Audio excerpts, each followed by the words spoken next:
అందరికీ నమస్కారం. నాన్వేషన్ అన్న, అన్నయ్య మీరు ఎప్పుడైతే ఆ బెట్టింగ్ యాప్‌ల పైన ఒక యుద్ధం చేసిర్రో, అప్పుడు మేము మీకు ఫిదా. నిజంగా చెప్తున్నా. నేను నిన్ను సొంత అన్నలాగే అనుకున్నా.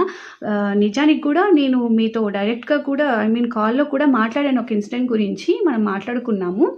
సో, ఏంటంటే అన్న, ఇలా చెప్తున్నానని తప్పుగా అనుకోవద్దు. ఇప్పుడు శివాజీ గారు మాట్లాడిన మాటలున్నాయి.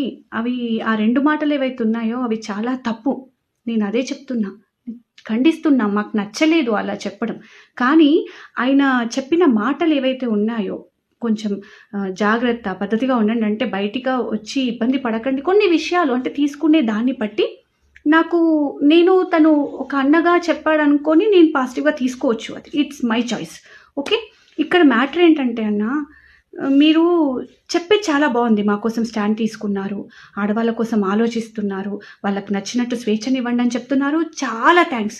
కాకపోతే మీరు చెప్పే విధానం ఉంది చూడన్నా, అంటే ఇప్పుడు ఒక పుచ్చకాయ తీసుకొని దాని గురించి మీరు ఎక్స్‌ప్లెయిన్ చేస్తూ జిగుర్లు, వాసనలు ప్లీజ్ అన్న అసలు చాలా అనీజీగా ఉంది వినడానికి కూడా. అంత డెప్త్ చెప్పకుండా ఉంటే బాగుండేదన్నా.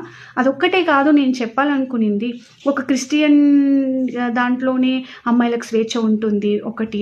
ఇంకొకటి సీతాదేవి, ద్రౌపది ఏ టీ షర్ట్‌లేసుకున్నారని వాళ్ళకి రేపులయ్యాయి. ఎవరు చెప్పారన్నా మీకు వాళ్ళకి రేపులయ్యాయి? సీతాదేవికా? ద్రౌపది గారికా? వస్త్రాపహరణం జరిగినందుకు కదా ఇదంతా.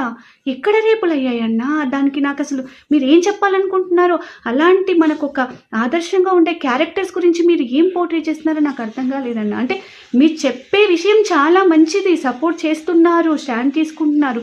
కానీ ఈ వే ఉంది చూడన్నా,